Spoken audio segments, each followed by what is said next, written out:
municipality ekifo kino ekyoku municipality kyaleeta ba candidates basatu. Kyaleeta omukulu amanyiddwa nga Kanabi Farish. Kanabi Farish yajjira ku kaadi ya NUP ekisinde kya People Power. Bwatyo yakwata ekifo kya kusatu. Amanya gange Kanabi Farish, omuvubuka omwana enzalo ye Nakalanga olujalo omugenzi agisabani basajja subi eyesemba okifo ky'obwa kansala ku municipality na wankubadde saayitamu nenebaza Allah nti kyali n'obulamu era nkyali n'obuwangazi. Ensonga yali endeese mu by'obukulembeze gavumenti zijja zitulimbalimba nnyo nti abaana b'amasomero batuwa full bursary government school primary, naye ngenda okukyewuunya nga amazima amatuufu abaana tusasule sente n'owa private zasasula. So ensonga eyo yali endeese okujja okubeera okuteesa mu ku nsonga y'amasomero ga gavumenti nti abaana abo at least tusobole okugulanga ebitabo then n'akawungo abaana okusobola okunywa obuugi ku masomero ninga tewali school fees, naye abazadde tugula amasomero, tugula obuugi, tugula ebitabo ne tuteekako ne school fees. Omwana w'ekyomusanvu esaano kati okubanga agwera mu mitwalo 13 nga tekuli buugi, amazima ga Katonda kibeera expensive nnyo ku muntu wa wansi olwaleero nno ku mbeera y'ensi gye tulimu. So ensonga eyo nalabanga enkutteko nnyo. Ekintu ekyo bwe malo kiteeka ebbali ne tubeera n'abaana abakola mu factories nti ekyali kintwala ku municipality nga tugenda okubateesa ensonga y'omusaala. Amazima ga Katonda akolera 2500 naye nga kwe kuli ekyokulya, kwe kuli transport, nze nga ndaba kituufu kyennyini banyigirizibwa ate nga bwe tubanga tutudde mu kanso zaffe tusobola okubateeseza at least ekitone nyine bafune shillings 600 nti omwana oyo bw'aba afunye shillings 600 asobola okulabirira family ye saako n'okubanga asobola okwetetenkanya ng'omuvubuka. So ensonga eyo nalabanga enkutteko nnyo nange nensalawo okujja okwesimbawo.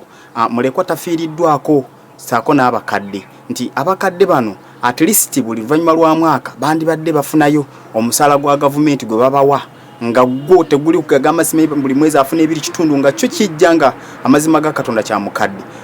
Mulekwa yandibadde asaanidde okubanga afuna enjawulo ye nga mulekwa kubanga omwana oyo aba teyeesobola nga yeetaaga obuyambi bwa gavumenti. So abakulembeze be tulina tebatufuddeeko, so kyovolaba nti ffe twewaddeyo ne tujja ne twenyigira mu by'obukulembeze kubanga ffe abasobola okubeera amaloboozi g'abantu abo.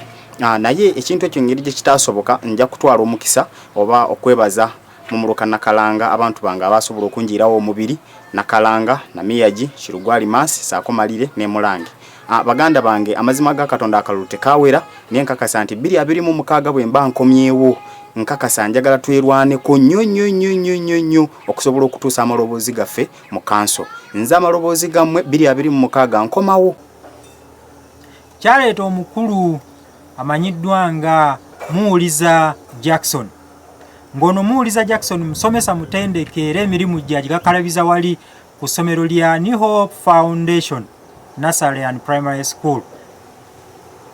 Ngono twamusanze mu office ye nga director nga akakalabya.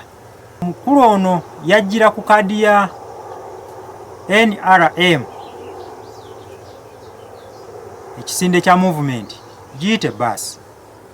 Amanya n'eddoboozi nze Muwuliza Jackson, abasinga obungi bamanyinga Mr. Muwuliza Jackson kubanga ndi musomesa. Nsomesa ku ssomero lye bayita New Hope Foundation Nursery and Primary School ekiruguwa Kikola. Ate si musomesa busomesa kyokka wabula ebiseera ebisinga obungi mbeera mu kulembeze w'amasomero era ndi head teacher mulamba w'essomero lyennyini lyenjogedde. Naye ng'obutuuze bwennyini ntuula na Miyaji egyo osanga amaka gange. Njagala okwebaza abantu bange bonna ab'e Nakalanga ng'omuluka Nakalanga woodi yonna abantu b'e Walmasi Wakikola na Miyaji Kirugu Mulange mwena mwebale akalulu ke mwampa bwe twesimbawo ku kifo ky'obwa kansala ku municipality Njeru. Neyanzege mwandaga obwagazi nti munjagala nnyo era kiba kitegeeza ki nti mwandabamu ekyama. Mpozi yadde tusasobola kuyitamu naye njagala okwebaza munnange yatuwangula. I see politics as a game politics is not a war, it's just a game. So therefore ntera okukubiriza abantu nti we don't need to fight. After all, fena tulwanira ekintu kimu kyakukulankulanya Nakalanga yaffe egende mu maaso.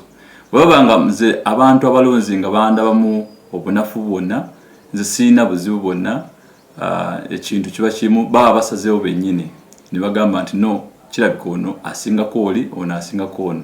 Ndeese enkulankulana nnyingi nnyo mwaso masomero n'endeeta amasomero eritali limu lyokka wabula amasomero ag'enjawulo. The following things are very important and I want you to take a note of this. Nti nze singa nali mpiseemu bino binali interested okukola ki okukolera abantu b'e Nakalanga. One of the main issues was about improving on the quality of education. Nakalanga yaffe kyali mabega compared to other places mu byenjigiriza. Being nti I'm a teacher, therefore nze ntunuulira nnyo byenjigiriza nti it is one of the important things that a person is supposed to acquire mu bulamu bwe. Genda otunuulire kutandikira ku Kirugu paka Naminya. We don't have any single technical school. Twetaaga okubeera ne technical school. Kubanga me I know as education it breaks the poverty cycle. Education wabo gitunuulidde nnyo nga ogyesibyeko nnyo ebintu ebisinga obungi byetoolera ku education.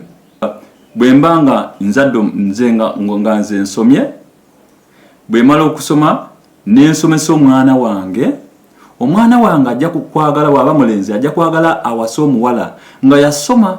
N'olwekyo bw'awasa omuwala nga yasoma kiba kitegeeza ki abaana baabwe be bazadde era nabo bakomenkereza nga of course bano lwakuba bazadde baabwe basoma baagala nabo basomesa abaana baabwe. Kati bagenda okumenkereza nga abaana gega amaka g'osanga nti mulimu baddokita beerere abasomesa aba engineers because of that. Therefore at the end of the day amaka agasooka emabega nga gaali ba maavu naye agaddako nga gasoma. Therefore obwavu tuba tumaze okukola ki okubumenya through what education. Please make enough research about Jackson. Then the next coming election is vote for Mr. Jackson. You will benefit out of him.